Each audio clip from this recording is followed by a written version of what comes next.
नमस्कार. आज आपण निघालो आहोत रामचंद्र वासुदेव मराठे यांचा 100-125 वर्षापूर्वीचा एक वाडा पाहिला मालदोली या गावात. मालदोली गावात जाताना भेले नावाचे एक गाव लागतं. ते आवर्जून पहा, त्याविषयी पुन्हा कधीतरी.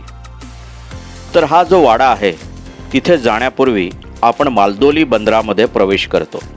तिथे शैलेश संसारे यांचं एक रिसॉर्ट आहे. या रिसॉर्टचं वैशिष्ट्य म्हणजे या खाडीपट्ट्यात दुर्मिळ असणारा अन्व नावाचा मासा आणि सोबत भाकरी हा ब्रेकफास्ट करायला विसरू नका. आपला ब्रेकफास्ट झाला की तिथून थेट जायचं ते अर्धा किलोमीटरवरील रामचंद्र वासुदेव मराठे यांच्या 100-125 वर्षापूर्वीच्या वाड्यामध्ये. या वाड्याचे संपूर्ण काम भारतरत्न डॉक्टर विश्वेश्वरय्या यांच्या मार्गदर्शनाखाली त्यांचे मित्र रामचंद्र वासुदेव मराठे यांनी पूर्ण केले. हा वाडा संपूर्ण 7.5 एकर परिसरामध्ये पसरलेला आहे. त्यातील 2 एकरमध्ये बांधीव काम आहे. वाड्याची रचना मध्यभाग आणि मध्यभागाच्या दोन्ही बाजूला समान खोल्यांचं वाटप अशा पद्धतीनं केलेलं आहे. इथे एक पन्हाळीची रचना पाहायला मिळाली. जुन्या काळातले पन्हाळ हे बिडाचे बनलेले असत आणि त्याचं गंजण्याचं प्रमाण जवळजवळ 0 असे. जसं आजही कुतुब मिनार गंजलेला नाही, तसा हा ELG कंपनीचा पाईप आजही सुव्यवस्थित दिसून येतो. वाड्यात प्रवेश करताना आपल्याला थेट मागील दरवाजा दिसतो. तसेच रामचंद्र वासुदेव मराठे यांचं फोटोतून दर्शन होते. दिवाणखान्यात पाहता क्षणी लक्ष वेधून घेते ते देवघराची खोली. इथे व्यवस्थित रचना केलेली दिसून येते. तसेच शिसवी लाकडावरती नक्षीकामही पाहायला मिळते. जुन्या काळातील फळी ठेवण्यासाठीच्या खुंट्यासुद्धा तिथे पाहावयास मिळतात.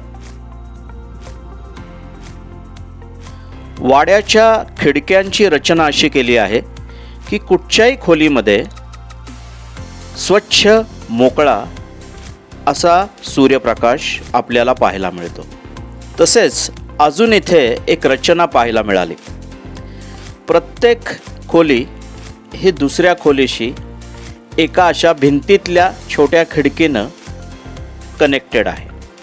त्यामुळे पलीकडच्या खोलीमध्ये काय चाललं आहे ते आपल्याला पाहायला मिळतं. वाड्याचे जे वासे आहेत ते लोखंडी आहेत. सहसा लाकडी वासे पाहायला मिळतात, पण इथे लोखंडी वासे पाहायला मिळाले आणि ते आजही तसे चांगल्या अवस्थेत आहेत. अजून एक महत्त्वाची रचना म्हणजे इथे वृद्धांना उतरण्याकरता किंवा चढण्याकरता सोपे पडतील असे जिने आणि त्या जिन्यांना व्यवस्थित असणारं कठडा.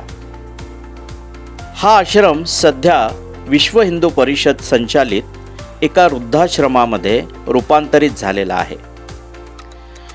वाड्याच्या सभोवती 175 विविध जातीची आंब्याची झाडं आहेत आणि या बागेचं वैशिष्ट्य असं की दर 3-4 झाडामागे सोनचाफा, खुरी आणि बकुळ या झाडांची रचना करण्यात आली आहे, जेणेकरून नैसर्गिक मधमाशा तिथेच परागीभवनाच्या प्रक्रियेमध्ये आपोआप सहभागी होतील.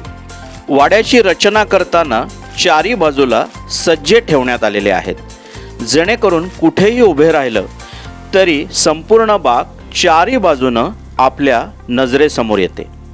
100-125 वर्षापूर्वीच्या तंत्रज्ञांनी बागेची रचना करताना त्यामध्ये केलेली फुलांच्या झाडाची योजना ही अप्रतिम कल्पना आहे, जेणेकरून परागीभवन नैसर्गिक पद्धतीनं सुरू राहावे आणि भरघोस उत्पन्न मिळावे.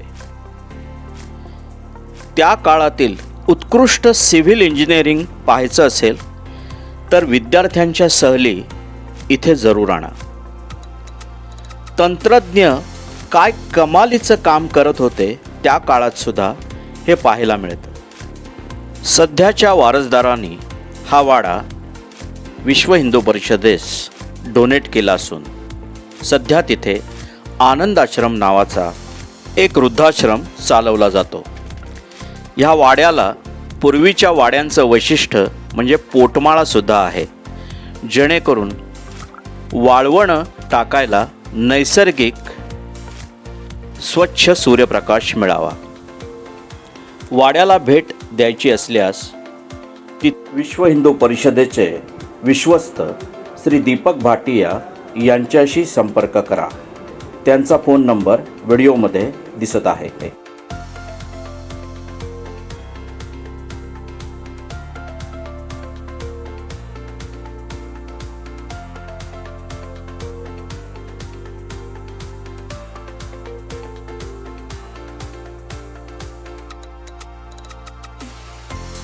कोकणला भेट देताना आपल्या डोळ्यासमोर नेहमी बीच असतो, पण कोकण खरं दडलं आहे गावागावातल्या वाड्यावाड्यातून आणि वाडीवाडीतून. धन्यवाद. पराग वडके.